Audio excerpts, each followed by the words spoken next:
And I had like 2 rows of them all over the place. And even Hannah last year, Olbert, she was all over it, and she hasn't had a single one this year. She must stink at volleyball all of a sudden. So what we're going to look at today is we're going to talk about the 3 different ways that we graph quadratics. One of which I know you guys have done. The other 2 are going to be a little bit new. Did you grab all 3 of them? Thank you.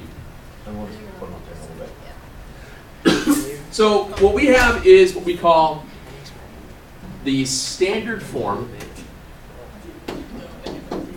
Oh, here, I'm just leaving it right now. Right now. We'll put it back up.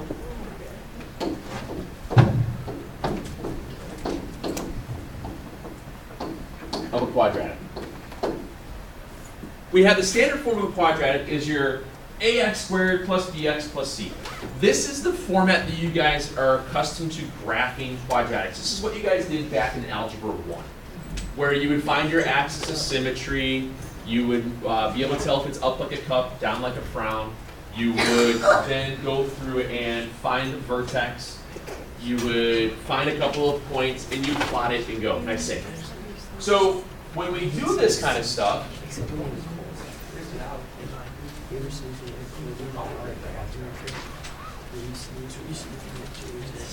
we're going to want to graph this. And like I said, whenever I'm going to ask you guys to graph, I'll give you guys some graph paper. You don't have to worry about it. So we're going to give you guys a couple of sheets, and you shouldn't need any more than that. Grab a couple and pass them down for me. Probably don't need the old bell schedule.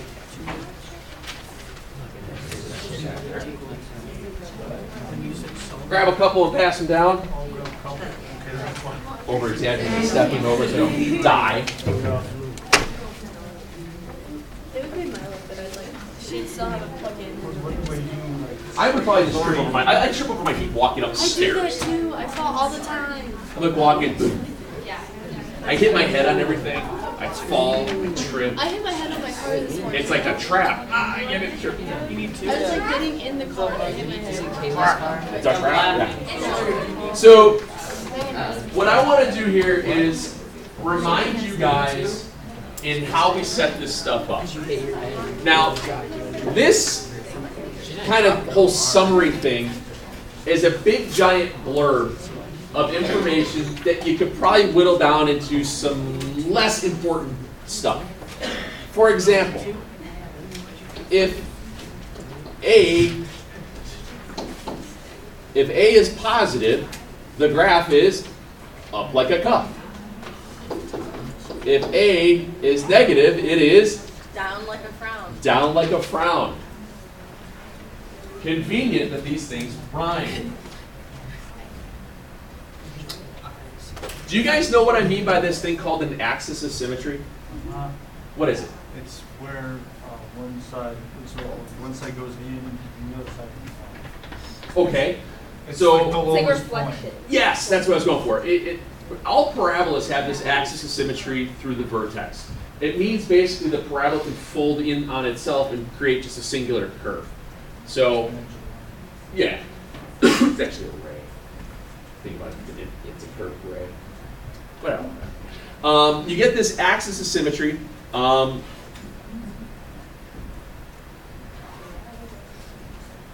Call it the axis of symmetry. I remember this in Algebra 1. Good. Axis symmetry, for our cases here, we're talking about parabolas that are going to be up like a cup or down like a frown. So that means there's always going to be this imaginary vertical line. All vertical lines are written with the same first variable. Is it going to be a y equals or an x equals? X. X. X equals a number is always a vertical line. So your axis of symmetry is always going to be the opposite of b over 2a is going to be your axis of symmetry.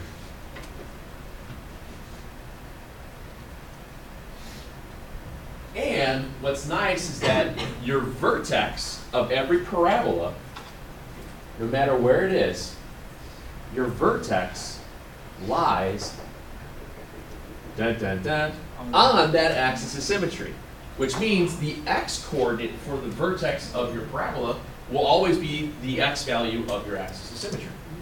Okay? Which means then you can take that axis of symmetry value and substitute in and get your y value to find your vertex. So your vertex is going to be located at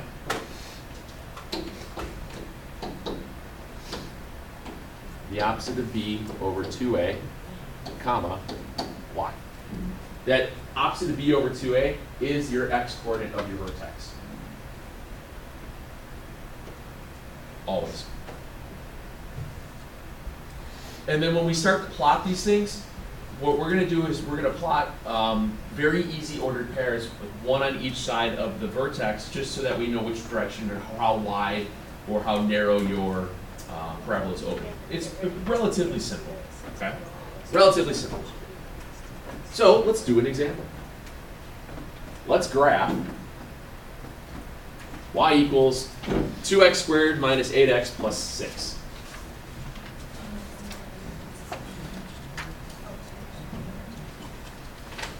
And a lot of times as we start with these things, especially as we start to get in a little bit more of the conic stuff, in about, I don't know, maybe about 3 weeks or so, what I want to try to be able to do is label.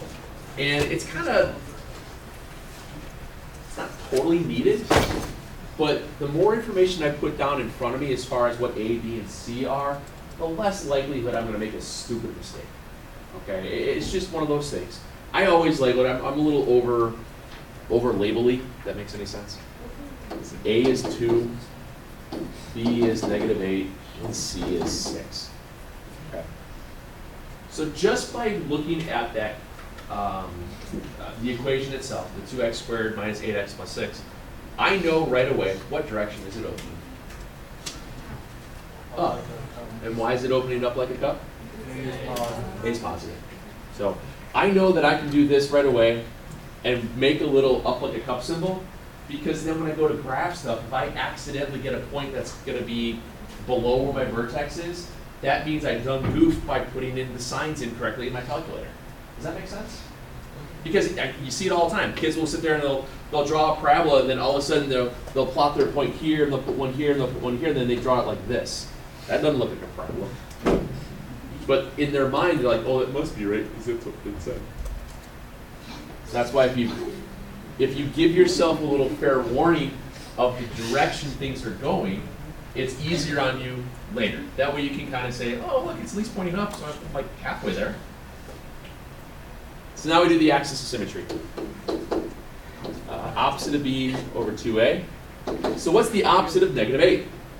8. And 2 times 2. So what's 8 divided by 4? 2. So that means my axis of symmetry is that x equals 2.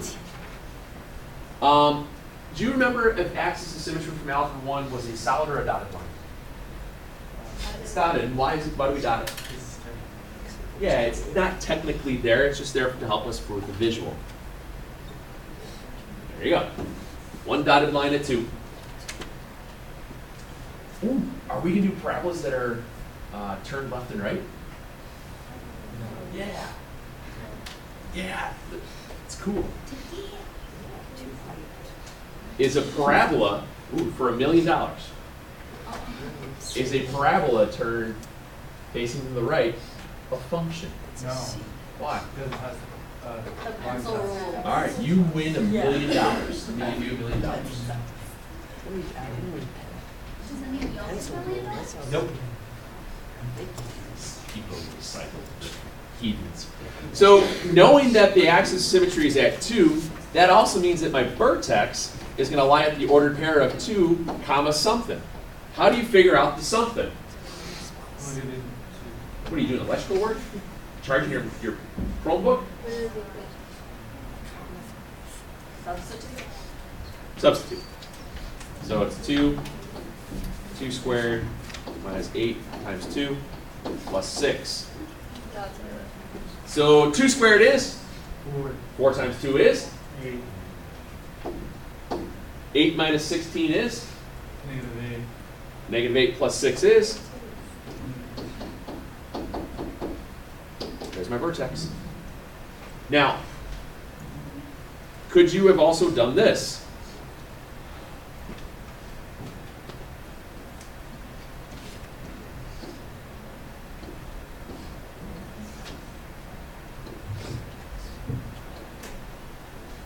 Yes. Just be careful when you put parentheses when you're squaring stuff. Make sure you put the parentheses around the squaring, especially with negatives, because the calculator will take -2 and square it and say it's -4. You got to make sure you're doing it. That's the biggest mistake people make with these. The math here is really easy, guys, because I know you've done this. The other two forms are actually also very, very easy to work with. They're just newer. That's all. Okay. So I know my vertex then is at 2 and -2, and then I just plot it.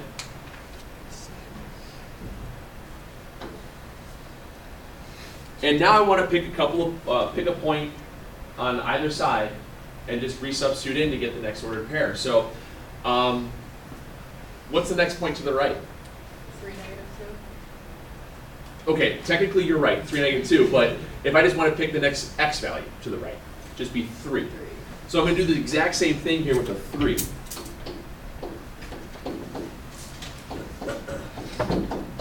And find out that y value. Oh, bigger numbers. Let's see if we can do this.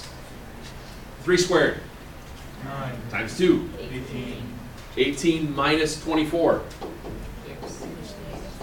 plus 6. 0, So at 3, it is 0. 0.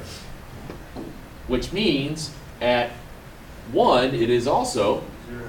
because it is a, remember what that's called? You said it. It's, yeah, there are symmetrical, but it's called a symmetric twin because it's the exact same distance from the vertical. Axis of symmetry? Yes, thank you. Forgot that was called for a second there. That's how you get those symmetric twins. So you'll see something when he goes through on it. You want to take more and grab some of that? I don't have a tissue. You want to take it faster? Or should I go back and we'll use whatever? I don't have it. That's what we're doing. I'm going to ask you guys to give me 2 symmetric twins when we do standard form. So what's the next x value to the right? 4. Up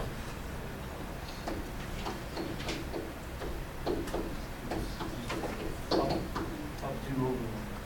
It might not be because this is not a slope problem because this is a curve, so you might be increasing at an increasing rate. And you have a square term there. So what's this? 16 times 4 is 32, minus 32, plus 6, so it is at 6. Actually, you know what I should have done instead of using 4? What should have I used? 0. Isn't that math a lot easier? Yeah. And there's your curve.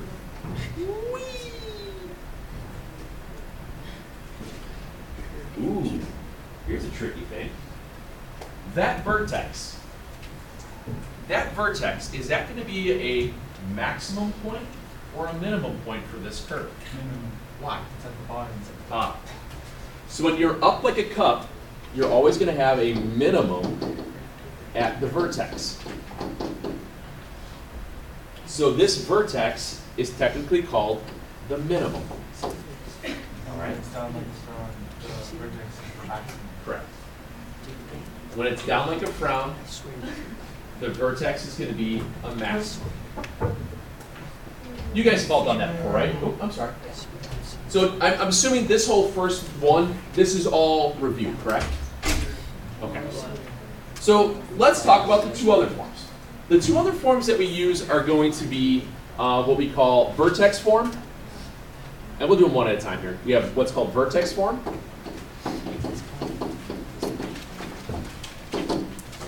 Where it looks like this.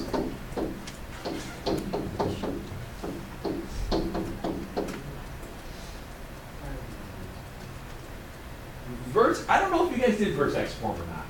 That doesn't sound like it doesn't ring a bell if you guys have done that one. What vertex form is that this is that another introduction with that h and k, where this value of h and k, oops, I can correct. The absolute value. And it is because we use h and k for all of these different equations because it's your horizontal and your vertical shifts. I know it's the dumbest thing in the world, but it works. Okay? This is always your vertex. Always. X and Y was our vertex. What's that? I thought X and Y was our vertex. The h and k is how far have you shifted left and right of the origin. So, I'll show you an example here once when we put up one with numbers. It's the same thing in optical value, H and K is the vertex. Yep. Oh, Yes. because it's like distance and distance. Yeah. And this happens a lot. We're going to see H and K's for everything we graph. There's always going to be an H and a K component. Parabolas have it. Ellipses have it. You guys actually did it with circles. I just don't know if you called it H and K. Did you last year? Did you guys graph circles? We didn't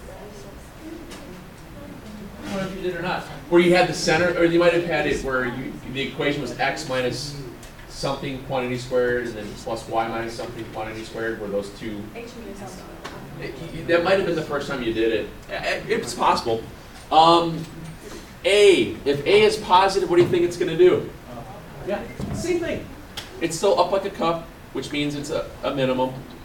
If A is negative, it's down like a frown, which means it's a maximum. Where do you think your axis of symmetry is going to be located at? H. Very good. Your axis of symmetry is going to be located at H, because H is your x-coordinate of the vertex. So your axis of symmetry is at x equals H.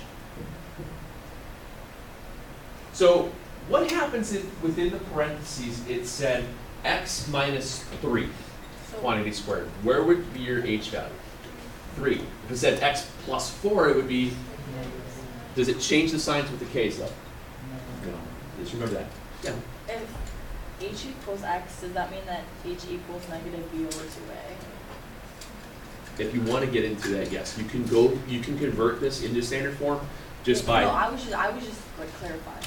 Like, so technically that. You can, but when you don't need, if you're starting in vertex form, it's quicker.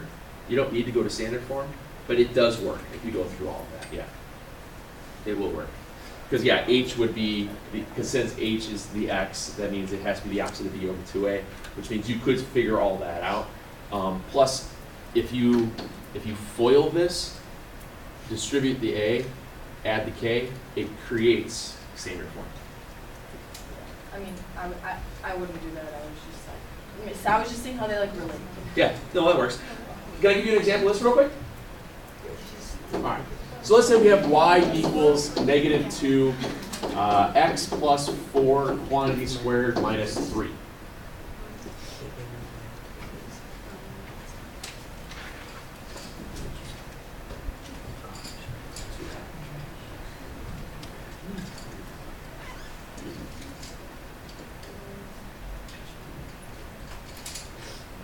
So I have negative 2 times quantity x plus 4 minus 3. Which means, what's my A value? A is negative 2, up like a cup, down like a frown. Down like a frown. Down like a frown, so my vertex is going to be a maximum, very good. It's 4, negative 3, right? And my vertex is at 4, negative 3. -4, -3. Because remember, Oh, the man, format that's right. is, yeah, it's the opposite of H and then whatever K is. All right. Believe me, you'll make that mistake with parabolas, but once we get going into all the other formats that we do, you'll get so used to taking the opposite of H, you're not going to screw it up. So we know our vertex is at -4, 3. Where is my axis of symmetry? And now it's just a matter of graphing it.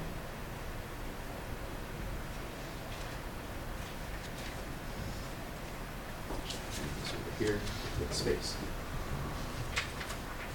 -4. -4, -3. It's going to be down like a frown. So now I just pick a point to the left and to the right and go for it. When you're substituting in with vertex form, it's actually even quicker because it's really technically less math. So what's the next one to the right? It's -3, so it's -2 times -3 plus 4 quantity squared minus 3. So that is 1 squared 1, times -2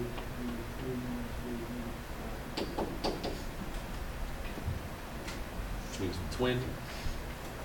We go again. Don't die.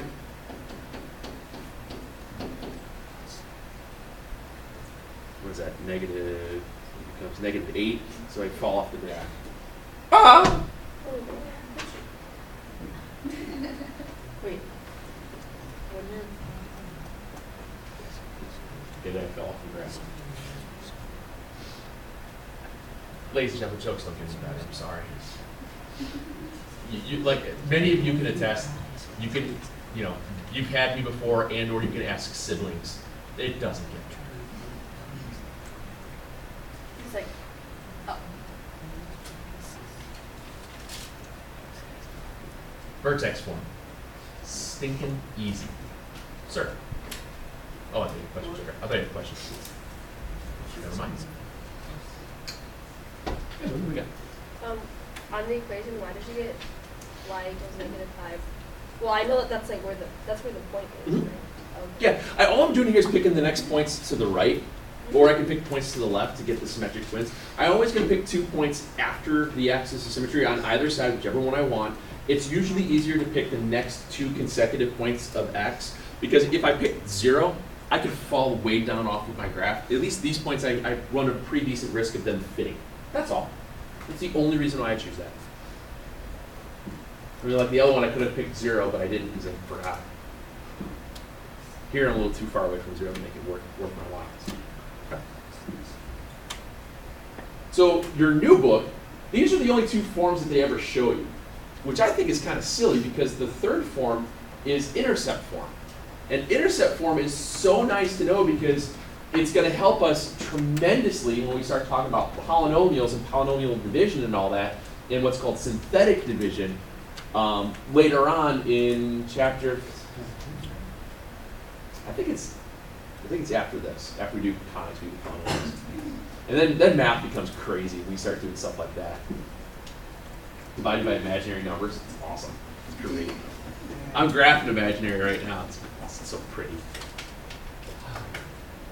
Anyway, intercept form. We'll go back and pull that.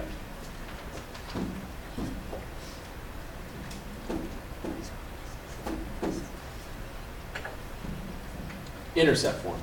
Intercept form is when you have a factored form of a quadratic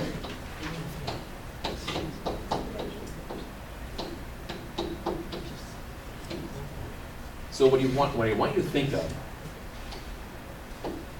intercept form is where it crosses the x-axis. If you're giving what's called a 0. When you cross the x-axis with a parabola, you actually know what value of x creates 0 for y.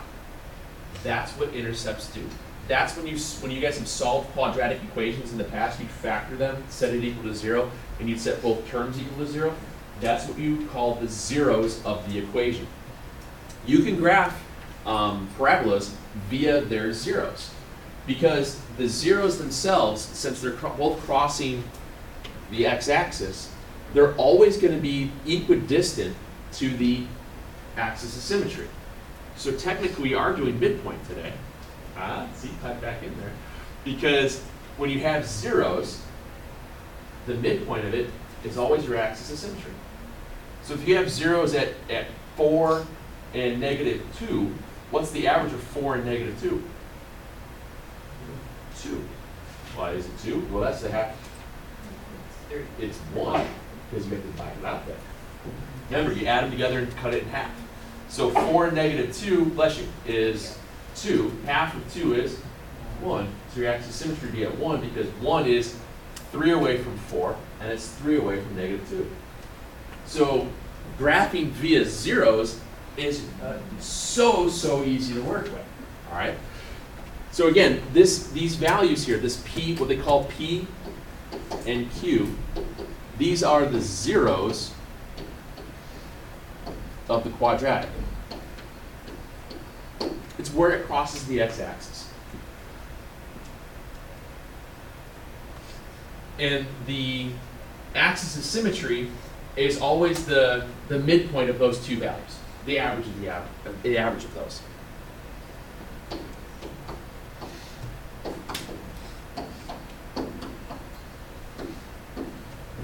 always. And then from there, it's just a matter of, you already have one set of symmetric trends, you just get one more. What do you think the A value tells you? What has it been from us? Up like a cup, down like a frown. A does the same thing. A is still, if A is positive, up like a cup, minimum. A is negative, down like a frown, maximum. And I was actually really surprised that this new textbook didn't do this, because there are a lot of application style problems that we can come up with and do that use zeros to graph. We can find maximum height of a trajectory of an object, a golf ball, for instance, using linear momentum or angular momentum, one of those things. Knowing that we have a starting point and an ending point, what goes up must come down. We can find the maximum height of that, knowing the two zeros, by finding the distance between the 2 points.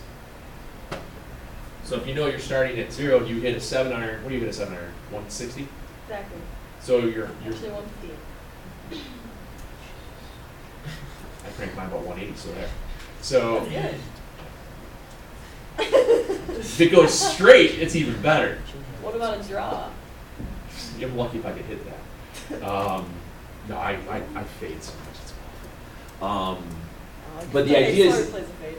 what's that? Sawyer plays a fade. If you guys ever get a chance, You can control it, it's better. watch Seb golf. Seb? Seb's a lefty. Seb gets up there, he hits, I can't even swing. Dylan. He'll hit. It just swings it So back. it's a slice? It's a hook for him, Well, because it's a hook. If he's a lefty and it goes to the left, that means it's a slice. No, it's going to the right, so it's a hook. it's a hook. He's got all he hits is 5-wood. He'll hit a 5-wood 150, 160 yards, 150, 160 yards. 150. A pull slice? Yeah, just it's fun. It's fun playing. I love playing golf with Seb. It's great. Anyway, so let me show you an example of this. Okay, what you were saying, say you're hitting a 7. Oh, sorry. So you're hitting a 7 iron. You hit it starting from here to 170. That means halfway, technically, if it's a straight full parabola, the halfway points to the height of it. Obviously, sometimes it's more skewed out to the farther because of the height of the trajectory of the ball. But in theory, if you throw something up with It'll have a height, it'll have like a maximum correct, because if you take the forward momentum out of it and just say it just goes up and down. Technically, A is negative, right? Then, Yeah. Yeah, because their maximum is higher. Right, because in a golf shot, it's going to do this, where it's skewed out more to the right. Whereas if you're just shooting something directly up, it could do more like that. We try to negate this original velocity. There's ways of formulas of doing it, but it's just kind of an idea that you could figure that kind of stuff out. Let me give you an example of this then real quick. We'll do this one.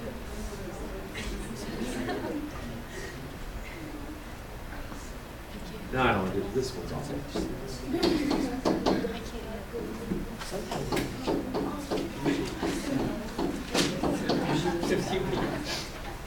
We'll look at this one real quick. Then I'll catch you guys loose. I'll give you guys, I think, maybe 2 problems of each style of graph tonight. That should be good enough.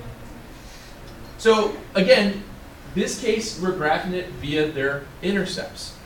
We know that if x was equal to 4 or if x was equal to -6, it would make that equation 0, because those are the zeros of the function. So when we go to graph this, we start by plotting the intercepts.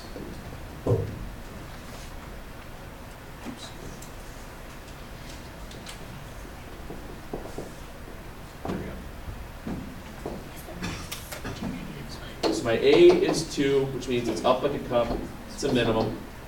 My P is 4. My Q is -6. So that means my zeros are at -6 and 4? -6 and 4. Well, let's count.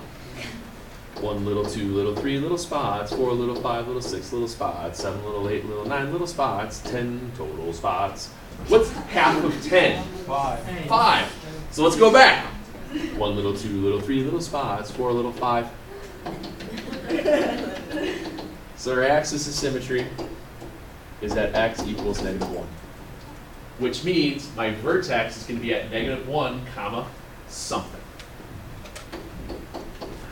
How do I find the something? Substitute. That's all it is. Substitute back in. So you could do 0. We can do 0 here in a minute, but we got to find the vertex first. So we have 2 times -1 minus 4 times -1 plus 6. Hey, what's really cool with your calculator, by using all the the parentheses, you can put this right in. 2 parentheses -1.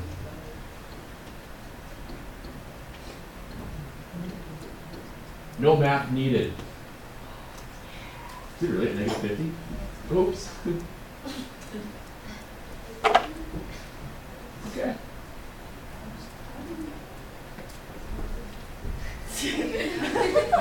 So there it is.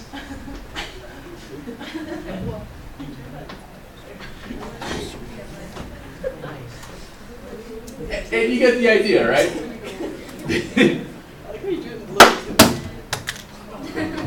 I try really hard a lot of times to get these things to land on there. I never get it. Anna Freeland, she shows me up every time.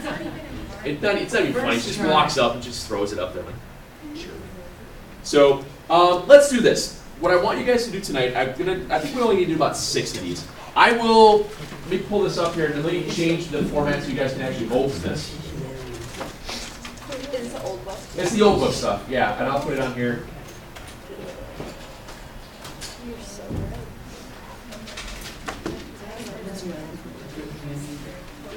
Let's see here. Let's do 20, 22.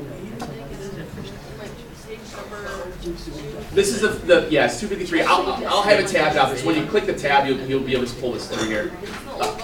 Yeah, old book. 28, 29.